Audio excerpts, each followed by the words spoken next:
is up, One Up Nation? We are One Up for Life. I am Bobby. B. And today we are doing Assassin's Creed Rogue. Rogue. Not X-Men Rogue. Assassin's Creed Rogue. No. Although Rogue is nice. Yeah. Alright, so. And a vacuum. Alright, so Assassin's Creed Rogue dropped on the exact same day as Assassin's Creed Unity did. Assassin's Creed Rogue is for the PlayStation 3 and the Xbox 360. It made absolutely no sense to me to drop a next-gen game and a current-gen game on the exact same day. With that said, I picked up both of them. Don't judge me. Alright? Full judging. Don't be judging me. Okay, we're supposed to judge the game, not the gamer. Okay? I'm judging the game. Don't judge the game. Okay. So, Assassin's Creed Rogue, honestly, it's a lot of fun to play, but it's a lot of fun to play just for the simple fact that it feels like Black Flag. It feels exactly like Black Flag. It's like you take Black Flag and then you just change the setting. But that's it. All the mechanics are the same. You still get to sail ships. You know, I really can't relate. I know you can't. I don't even know why you're in this video. You don't even like Assassin's Creed. Oh, don't get me wrong. I love the stories of them, but for whatever reason, I never got into it when they first started. And it's not until Unity that I was like, oh my god, I need to play, but I don't see myself ever going back to play that on. Assassin's Creed 2 is good. You should definitely try out Assassin's Creed 2. That's arguably the best one in the series. Assassin's Creed Rogue is okay. I think I already have my favorites out of the series, though. Like just by looking at the games and looking at the game content and everything else, I would probably have to say like my best Assassin's Creeds that I've seen are Black Flag, Liberation, and then current one Unity. See, Liberation is the only one that I haven't played yet. Black Flag. I actually did play Liberation a little bit. I didn't play Liberation. I played all of them except for Liberation, pretty much. My favorite one out of all of them is probably Assassin's Creed Brotherhood because that's the first one that introduces the Aerostorm. And the Aerostorm helps out so much because you feel like such a badass when you walk into a crowded area. And you're just like, 13 guards? Oh, you're all dead. That's probably one of the best feelings. Well, don't lack for firewood at least. Yeah, I mean, Assassin's Creed Rogue, honestly, it's a lot of fun just because it reminds me of Black Flag. Except you're in... I forget where you're supposed to be set. I thought it was Russia, but the dude sounds Scottish when you're playing it. So I'm like, I don't know where I am. I'm completely lost. He also kind of looks like Norman Reedus, just a tiny bit. Which Which one? Because the bald one? No, him. Him. Because I was at the bottom thinking that he's just follows me around. He looks like Wentworth Miller, the guy from Prison Break. Let's head back. Oh yeah, the one that played his brother.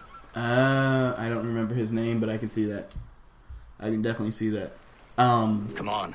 No, the game's beautiful, especially for a current gen game. What irritated me was this. There was a full sequence of me trying to jump on this little ass branch, and he kept diving into the water, and I got so tired of it. Like, the controls are good, but they're trying to streamline everything so much that you're getting like pulled into animations that you don't want to be pulled into. Yeah. And it's annoying. Like this part right here. Watch it. Look. No.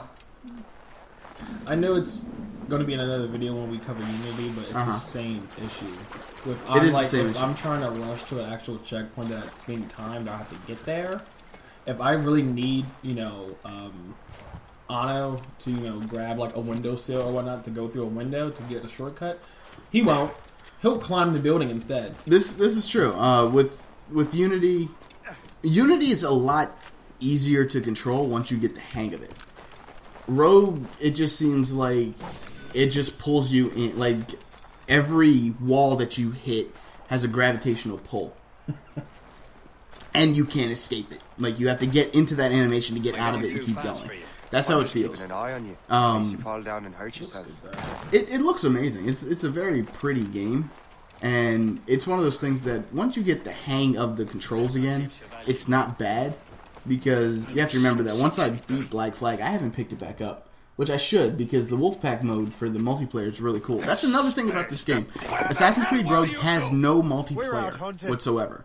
It doesn't have any kind of multiplayer. With Assassin's Creed Unity, you have co-op missions during the story mode and also a multiplayer. So Assassin's Creed Rogue is definitely for the people who don't have friends to play with. or just don't want to play with other people in every single game. Yes, exactly. Forever Alone. Honestly, this is probably going to be the shortest review that we've done, just for the simple fact that if you've played Assassin's Creed Black Flag, you've played Assassin's Creed Rogue, mechanic-wise, storyline-wise, it is really good because you're playing as a assassin turned Templar, so there's a good story behind that, and I'm not actually going to tell you anything about the story because I want you guys to, you know, if you're going to get this game, GameFly it, I'm saying right now, GameFly it, probably not the best idea to buy it, especially if you're going to pick up Unity. It's an amazing story, and Assassin's Creed's always been amazing about their stories. Yeah, I mean, this, I don't think there's enough difference in this gameplay to warrant another it's game. not just the story, but it's the historical value of each Assassin's Creed. And that's the only reason I'm actually a fan of it, too, because they do their research. Hands down. I mean, the style of that era that they're bringing the game in, even down to the weapons, because I know just some of the weapons that you can play in the game are exact resemblance of weapons that were used during that time era. So I give the producers and developers props on doing so much research to make everything just a historical value. And I'm still waiting for a Civil War one. That will probably go up to my first #1 Assassin's Creed if they release it. Yeah, I mean, they're very, very meticulous with their historical references, from the sound effects to from the sound effects of the weapons to what they look like to how they feel to how long it takes for you to reload them. Because I know with Assassin's Creed 3 during the American Revolution, you actually had to pack your musket and do all this stuff, and you had a bayonet and you could use the bayonet. It felt how it should feel with the American Revolution, and this feels very, very similar as well with the types of weapons that you get. So it's definitely worth a pickup, but I would say rent it instead of buying it. For my rating, out of 10, I'd probably give this a 6, just for the simple fact that it doesn't set itself apart enough. And I'm a huge Assassin's Creed fan, so me saying that I would only give this a 6, it speaks a lot to how the game is. I give it a 6 just for the story and the beauty of it. But again, if you've played any Assassin's Creed game, this is going to be a pickup. It's going to be a pickup and play because you already know how to play the game. How do you rate it? Just looking at it. Just looking at it, I'm actually probably going to give it a 5. Just looking at it, I mean, like you said, I haven't played it, but yet I can see the similarity between Black Flag and this one. So, yeah. I mean, graphically, amazing as always. Story's probably awesome, just with the assassin turned Templar. That's just a great twist. So I'm just going to give it a 5 out of 10. All right. So that's the end of the review portion. Now we have our gamer logic, gamer Bible. We're on number 9. Yes, we are. Number 9. And what does number 9 say, good sir?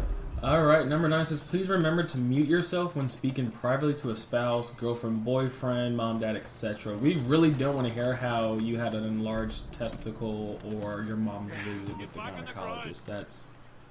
Mute yourself. This is probably one of the biggest ones in our list is, when you're playing a game that has to do a lot of strategizing.